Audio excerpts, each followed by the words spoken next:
Gamers, welcome to the Music Box of Fate Community Choir Edition Breakdown. My name's Chris. I work under the name Saber. I was the lead of the tune timing team, and I also led the mix team with my two good friends, Rosa Nagashi and Lightshard. Today I want to break down some of the stuff that we did to bring this project to life, and I wanted to start here in the Orchestra mixing project. Something about the VTSO, obviously, is that they are not able to perform where they would be recorded together, but they in fact all individually recorded their parts. So it was up to us to take all those individual layers and place them in a 3D space through the process of audio spatialization and make sure that all the levels were right, make sure that the macro dynamics and the micro dynamics of the different parts were playing nice with each other, and making sure that the performance was actually accurate to the score. Because this project moved so fast early on and VTSO was under such a time crunch, inevitably there was some things that were missed. Some parts were semitone off for the notes, and we were having all these minor second dissonances that we were tearing our hair out figuring out, okay, which part is clashing? Is it like this portion of the choir with this instrument, or what's going on? So yeah. The first step was obviously getting everything in here, but before we could do that, we did a triage step on all the orchestra stems. So because everyone recorded these parts individually, that meant that the recording environment was imprinted onto their performance, of course. So if someone had a particularly loud appliance in the background or some kind of noise, ground hum, any of these types of things that were going to interfere with the intelligibility of the performance, we had to make sure that we got rid of those. Also, something that's like super common in orchestral performances is that players will breathe in anticipation of their part coming in, and they breathe in rhythm. But because none of these parts were performed at the same time, that meant that in certain moments there was like a smattering of breaths that were flamming against each other, because while everyone was playing against a backing click track, I believe, not everyone was taking their anticipatory breath at the same moment. So there was definitely a lot of removing of some of the louder ones of those, and also things like bow clicks and different types of fret noise that just happened to be particularly distracting, things that really popped out as resonant frequencies, things that could be perceived as a potential percussion part. I know we had some of that going on in some of the cello recordings. So the first step was to clean all this up. We did that in Isotope RX. We were able to figure out a good reduction curve preset in the spectral denoiser, and then we went in, just keyed that spectral denoiser from some moments of silence where the players were just kind of waiting for their next passage to start, and we were able to get really transparent background noise removal that way, and then the rest of it was just done via spectral patching tools and this type of thing. So yeah, once that was all done, we got all the stems loaded in. Lightshard took some time to prepare a mixing template for orchestra. You can see that this template has some groups in it like percussion. When we had began this project, we had anticipated having percussion as part of the orchestra, but that didn't end up being the way that it was. So for the longest time, before we got Office Drummer's drum part, this is all we were working with. There wasn't any percussion. So we got everything loaded into the template, and then we used Reaper's dynamic split tool to trim away the silences. We were able to configure it in a way where contiguous sections of a certain length that were below a certain dB threshold were able to be just sliced away, and that's why everything is so neatly organized and segmented in the way that it is. As you can see here, for example, this passage must have not fallen below that automatic slice threshold, but this basically means that any noise floor that remains is not going to accrue across all the different orchestra tracks, and it just gives us a cleaner output at the end of the day. All right. So the spatialization plugin that we used for this project is called VSS, Virtual Soundstage 2. This is a piece of abandonware. What this allows you to do is it allows you to have this top-down view of a stage. There's a VSS instance on each of the individual voices and instruments in the orchestra, and this allowed us to place them in a space essentially. And then you can see here that there's a microphone simulation, and this is modeling the early reflections off of things like the sides of the concert hall, and then also the some of the broader room echo as well.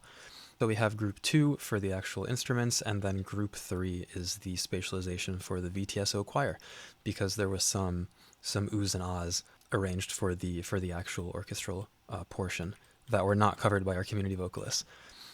So that's all happening in here. And then after that, it was just a matter of doing a very, very fine-grained pass, making sure that the levels on everything were where we needed them to be. A lot of these groups received additional processing, so you'll see a lot of broad tonal shaping EQs, things like dipping out some of these boxy low mids, low shelves, a favorite of ours. On the horns, some saturation, and then some additional processing on things like the trumpets, just some dynamic processing to keep resonant frequencies in check, and this type of thing. You'll see a lot of TDR plugins in these sessions. We're big fans of TDR Nova. TDR Nova is a dynamic equalizer, and Slick EQ is just a 3-band EQ. The Gentleman's Edition gives you a curve readout. This is not in the free version, but it allows you to do very broad tonal shaping moves. And because of the way the interface is designed, you're relying more on your ears to make those changes, because it also takes care of the gain compensation for the change that you're making. So if you, for example, do a broad bell boost around 1 kilohertz, it doesn't really matter how much you boost that by in terms of decibel, because the automatic gain compensation is going to roughly keep the level of the part the same. So you're able to make more objective choices about what you're doing. So those were kind of the main tools. You'll also see, some Melodyne instances. Those were in pursuit of fixing any of the dissonances that were caused by things being just a little bit too sharp or a little bit too flat in relation to other parts. So that's what's going on there. I'll turn on the automation lanes. You'll see a lot of points here across the project. This is because the orchestra wasn't able to play together in one space. There was no conductor per se. So despite there being dynamics markings in the actual score, some different macro dynamic choices where a conductor might signal for a particular section to play louder in a particular passage, these things weren't able to be communicated to the players. So we did our best to sit down with Azure, director of VTSO, and figure out, okay, where do we want to really accentuate a particular passage? Maybe the piano is doing a really pretty run here. Maybe the violins are doing a particular rhythmic movement here that we want to bring out and have it shine over the rest of the parts. And we were able to do that using these really targeted volume automations. So the bulk of my work here on the orchestra was related to the leveling of the individual parts, and then also this drawing in these dynamics a little bit more. And one final thing in this project that I want to show off. So we are using the spatialization for early reflections, but then we also wanted to give a more grandiose sense of space to the entire orchestra. And the way we achieved this was by actually building a convolution response for the Sydney Opera Hall. So there is a website that we found on archive.org that has different impulse response measurements for different seats in the Sydney Opera House, and we were able to combine some impulse responses that were on the left side of the Opera House and the right side, and we created this really nice multi-stereo impulse response that we were able to feed the orchestra into. So for all intents and purposes, it's as if the orchestra was playing in the Sydney Opera House, which is really, really cool. And then we're just doing a little bit of resonance suppression using Sooth 2 just to have more of the ambience and less of the tonal content, and that allows us to turn up the volume of this reverb send, and then just a very simple tonal dip after. We also have a thickening send, so this is parallel compression. We're using the Good Hertz Wolf Mastering Edition compressor for this. Maybe by the time you're watching this is fully out. We're using the second beta in this project.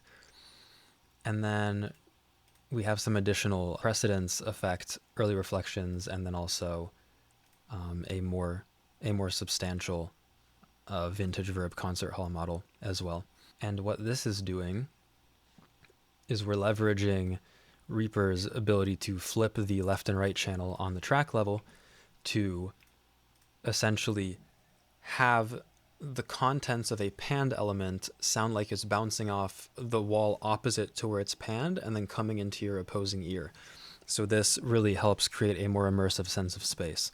So talking about it is all well and good, but I also want to audition it for you guys so you get an idea of how much heavy lifting these reverb sends and parallel sends are doing here.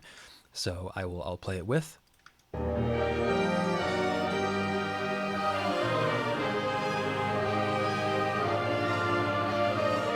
and then without.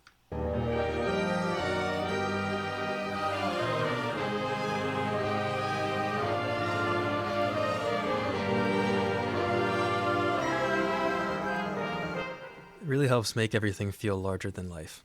So that is the orchestra. This will be quick for you, but it'll take a second for me. I'm going to switch over to the integration project.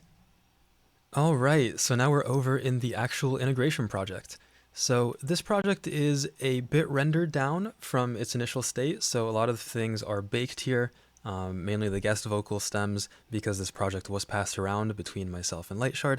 So in an effort to circumvent any issues that we were running into with Melodyne, we did bake these down into the stems, but there is some stuff in here that I'll be able to show you regardless, because one of the later additions is actually unbounced in this particular project. But yeah, once we were happy with where the orchestra was, we rendered that out as a 32-bit WAV file, and we just have it in here. So this is the orchestra. And then this got a little bit of additional processing, very, very subtle moves here, like a 0.3 dB high shelf right there. And then this is doing a 0.5 dB low shelf, just bringing up some of those lower frequencies in the orchestra, and then super subtle stuff. So these are the types of like final tweak mixing decisions that are made to kind of take things to that extra 2 to 5%. So we have the orchestra in here, and then this is where we started integrating the different instrumental parts. So the first one that we integrated was the bass part from Riptide Sun. So we reamped this. For both the guitar from Cha Cha and the bass from Riptide Sun, we received both a reference for how they had envisioned for it to sound, and then also the direct in signal, so we were able to reamp both of those signals to get them to the place where we needed them to sit in the mix. So we're using the Dirty Studio bass preset, just a modification of that for the bass, and then just some EQ moves here. So we're rolling off all the high end because we're not looking for any potential like string noise, fret noise. We're just really looking for the fundamental and then a couple of the bass harmonics here. So you can see the harmonic series of the bass, and we're just kind of rolling that off. This fainter graph here in the background is the content that was originally there, and then this more filled in spectrum is what remains. So we're just doing this roll off, and then we're also doing a little bit of a low shelf boost just for those low fundamental notes to really bring those out. And then similar story for the guitars. We have a DI for left and right. These muted ones are the reference. So for this one, I believe we're using the Citrus amp and cabinet pair. My goat Lightshard did this reamp, so I'm not confident on the details, but once we had this in place, then did some EQ. Because the guitar was such a late addition to the overall arrangement, we really wanted to make sure that it was filling the frequencies that were missing in the rest of the arrangement. So frequencies that were not present in the orchestra, that were not being covered by any other elements. So that's why moves like this boost here, like this 12 dB boost at almost 9 kilohertz exists, is because for the guitar to have any presence over the rest of the arrangement, we really had to kind of pick and choose our spots for where we wanted to bring that out. So here, without this move,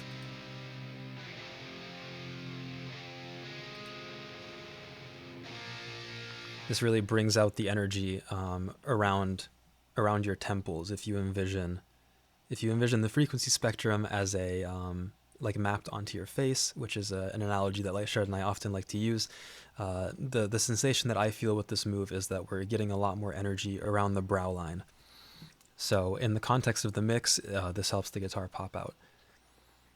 Then we're doing just a tiny resonance dip, a little bit of Faces phaser. We're using this M equalizer trick. This is an idea where you have two opposing EQ moves, one on the left channel and one on the right channel, and we're creating stereo difference by boosting in the left channel and cutting in the right channel, or vice versa. The point is that you're doing the same move but opposing directions across the left and the right.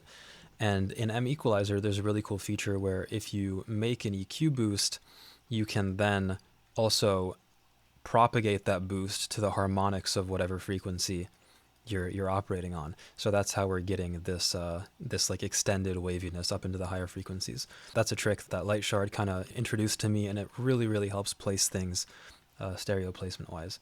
And then we just have a visualizer, and then this is a little bit of a additional funny EQ.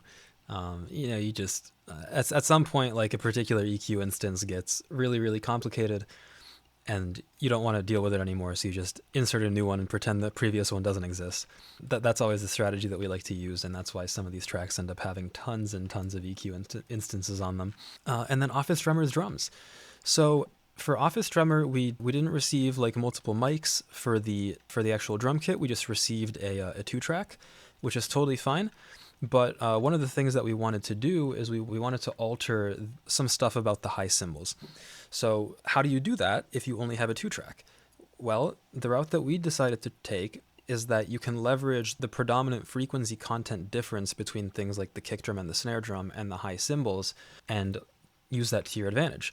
So we have a linear phase split. So we're splitting into low and high frequencies.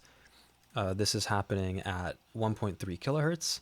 So everything above 1.3 kilohertz is going into this right tree. This is Paranormal Effects Router, by the way, if you're not familiar. Really awesome IMGUI based effects graph tool that helps you understand things like parallel routing a little bit better in Reaper, because it can get complicated.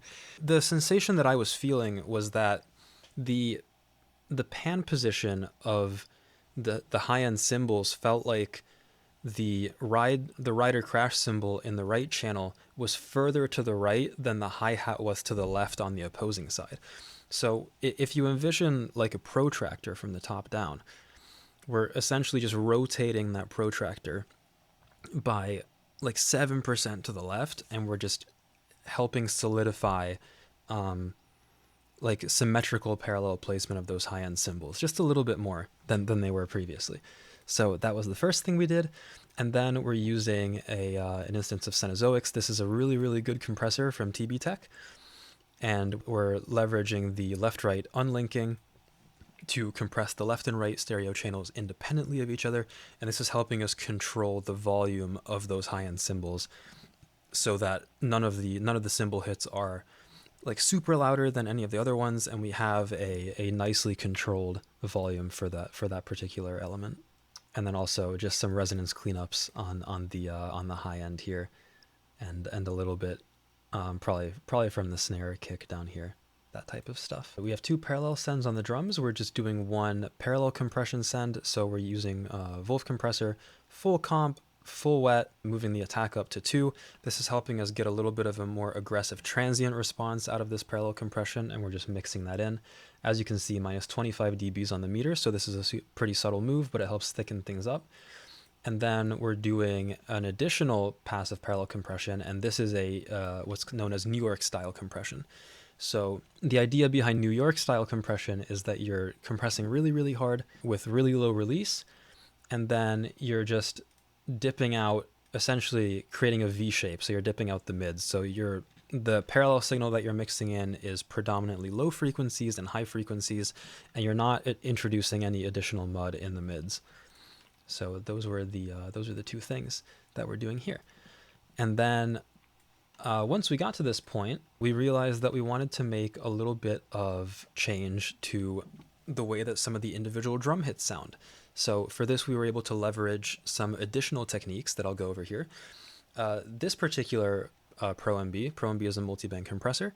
What we're doing here is we're using the expert options to do multi-band expansion on this like body portion of the kick drum, but we're keying it using the free band filtering from just the fundamental of the kick. So what this means is that every time the fundamental of the kick goes above the triggering threshold for where this triggering band is set, and then it's triggering expansion on the higher frequencies of the kick drum. And this is allowing us to get more dynamic punch out of the kick drum without influencing the snare.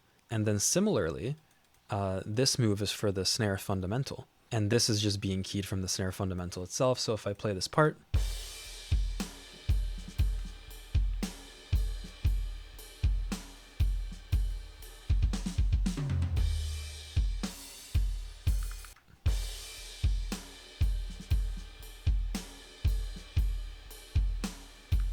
So you can hear how it kind of adds an additional punch in those low frequencies. Relatively subtle, but it was important to do. And I think these two moves combined really helped elevate the drums. And then just some additional shaping EQ. This is only on the left channel.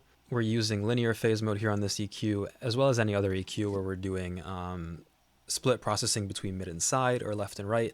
This is to maintain the phase coherency of those two channels whenever we're doing this type of processing. So none of these moves are altering the sound in an adverse way. They're just doing basically what they say on the tin. I believe this was just to clean up some frequencies that were happening in the hi-hat. And then just some additional tonal shaping EQ. The drum signal came to us pretty bright. Because orchestral music is typically relatively dark in slope, this meant that we had to match all the other instruments into that tonal world. We're able to achieve this just by doing a high-end roll-off on the drums here. So yeah, that is the drums. And I think that covers us for all of the instruments. The only thing left is the community choir stem. So I unfortunately don't have the project on hand at this time for the community choir itself. Lightshard was the one who handled the bulk of the integration work on that.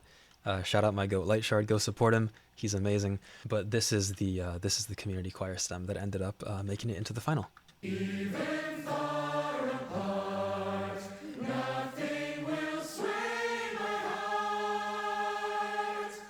Your music box rings louder than the dying stars. Through the fire and the light, against the wills of gods, we'll fight, chasing the sound. Oh, as your song resounds, eternally bound to you, forever I'll burn for you. Yeah. You guys sound so good. So this was handled in a very similar way to the way that we spatialized the orchestra. We had another VSS instance for this project, and then we loaded everyone's voices into there, and then Lightshard painstakingly arranged everyone in a choral arrangement that made sense. We sourced some opinions from Riku on what choral arrangements are that would be applicable for the amount of people that we had in each part, and we settled on what you're seeing on screen right now. So yeah, that is the community choir. And then just a little bit of EQ moves on this. We're doing just two different low shelves, one on the mid signal. That's the content between the left and right channels that is the same in both. And the side signal, which is what is different between the two. And this is just helping us control some stereo wide information in the low end that was a little bit overbearing. All right, let's get into the guest vocals. So our strategy for the guest vocals was largely similar to all the community vocals. Once we had those in, we went through a super rigorous triage step. So I really feel like we stepped up our game. It was super important for us to deliver the highest quality product that we could. So that included all of those types of audio restorative work, and also once the actual files were in this project, making sure that the tuning on them was just right. We went for the most natural sounding vocal tuning that we possibly could. Didn't want anything to sound overly processed. This is a super orchestral, natural sounding production, so we didn't want to have anything juxtapose that by sounding particularly digital or artificial. So yeah, once things were in here, we did our usual vocal tune timing, our de-essing, and then we did really exhaustive EQ work on everyone's voice, just making sure that there was no resonant frequencies remaining. This is an example of one of the EQs, but I'll pop some additional screenshots on screen for some of the other ones, because honestly they're really funny. And this is kind of the situation where by the end of it we were just spamming EQs. We were like, just add another EQ, we gotta fix this one frequency. But we were blessed to have a lot of time with the project, so we were able to take breaks, rest our ears, come back and tackle any issues that were not obvious to us when we were initially working on the individual vocals. So the strategy for these was that there is one vocal chain. So we didn't process everyone's voice separately, at least for like traditional vocal processing effects like compression and spatialization. Everything kind of happens on this parent track for this group. So I'll very quickly run through what we used on here. So we're using the LA2A. This is given away for free sometimes, so if you have it, that's awesome. It's a really great vocal compressor. If you don't, I'm sure they'll give it away again, so keep your eyes on UAD's promotions and that sort of thing, because you'll want to grab this if you don't have it. The reason that we have two here is because we are doing stereo unlinked processing. The LA2A by default works the same on the left and right channel, meaning that if you have a non-mono signal, then if something in the right channel is much louder than the left, then that right signal will trigger the compressor super hard, and it will also compress the left channel by an equal amount. This is called linked compression. That's definitely not what we wanted for this project, because we actually have some panning decisions that we had to make sure everything sat together. The predominant example that I can show here is the harmony stack of Mint, Victoria, and Phoebe. So to get those all to sit right, we had some of them panned a little bit left, some of them panned a little bit right, this type of thing. And the same holds true for when everyone sings together. So because we didn't want to just like stack like 5 different male vocalists right down the middle in the mono channel, we wanted to have a nice stereo spread to get that sense of space. So it was really important that our compression was unlinked so that we didn't compromise any of that stereo placement down the line. So the way that the routing is set up here is that this top compressor is only affecting the left channel, and the bottom compressor is only affecting the right channel. Then after that, we're doing a little bit of resonance control using Soothe 2 for this. Very, very subtle settings here. We're not doing anything crazy. This just helps us do a little bit less manual work, although if you saw any of the screenshots from before, that this didn't eliminate all of the work that we had to do, of course. And then we go into a little bit of a processing container. This has some various things in it. We're starting out with a multi-band saturation from Saturn II. This is on high quality mode. This low band is actually turned down a little bit on the drive. Predominantly focusing here on the high frequencies. This is going to be anything above 4.5 kilohertz here. And this helps bring a little bit of sheen to the vocals. Then we're doing a relatively crazy looking EQ move, but in all actuality, these moves aren't that severe. We're doing just under a 3 dB boost around 1.4 kilohertz, and then a 3 dB low shelf, just less fundamental, more mid-range, a little bit less high-end, essentially.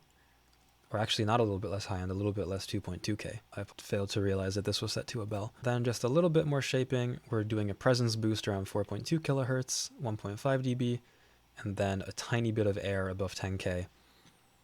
This is a gain staging, gain here, and then we're doing a more general non-multiband saturation pass. This is just adding a little bit more texture to the voice. And then this is a good Hertz plugin, but relatively inconsequential. The important move to notice here is that 0.5 dB above 5 kilohertz. And then this is just what Lightshard and I call a yin-yang energy shift, EQ. So we're just shifting some of the energy from these low mids up to around 2 kilohertz. So we're shifting, from 700 up to 2 kilohertz, just a little bit. And that's helping just lift the energy to a different place that sits a little bit nicer.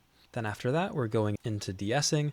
We use Nova for de-essing in this project. We're using 2 bands. This is like an over-compression idea for de-essing. I won't go into this too much, but maybe if you pester my goat Lightshard, he can make a breakdown of how this all works. Just a high pass for good measure, and then rounding it out with a little bit of additional multiband control around the 2 kilohertz range, because something must have been popping out there that was just a little bit too much. And then we go on to the sends. So the sends here are relatively important. I'll show you them one by one. So this is just everyone together here in the last chorus.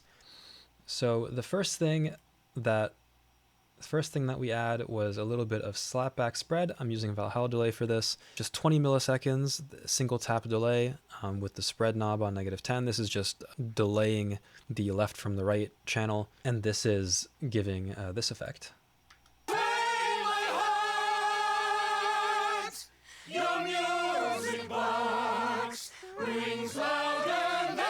So this is already establishing a sense of space. Then we move on to a precedence send. This is that same early reflections idea that I covered for the orchestra. This is just making sure that any panned elements are also present in the opposing stereo channel, just much, much lower in volume.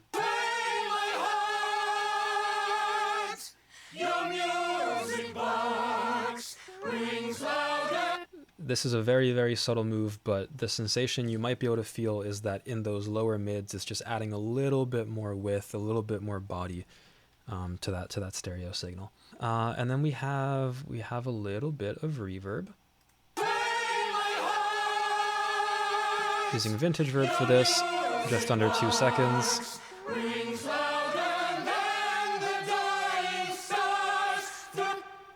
And then we're also EQing this reverb after the fact, just taking out some of those lower frequencies that would cause it to muddy up otherwise. And then what's happening here? So this is an early reflections reverb. We have around 60 milliseconds of early size, and then this is exclusively just these early reflections, and we're using that M equalizer trick to place it in the stereo, and then just rolling off some high end. This is just adding a little bit of additional flavor.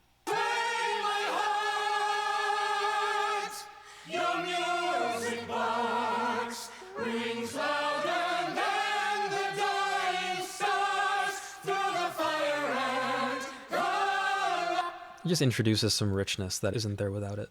So yeah, I mean, that's how we did it. I mean, obviously, this is a pretty high-level overview. A lot of fine-tuning and tweaking went into this, but hopefully this was able to shed some light on how we got everything to sound the way it is. If you have any questions, leave them down in the comments. I'll try to answer them to the best of my ability. But yeah, thank you so much for watching. If you want to check me out, you can check out my website, saber.music. You can find that linked in the description down below. And yeah, please check out the rest of my work and look forward to more cool music. Thank you so much for watching.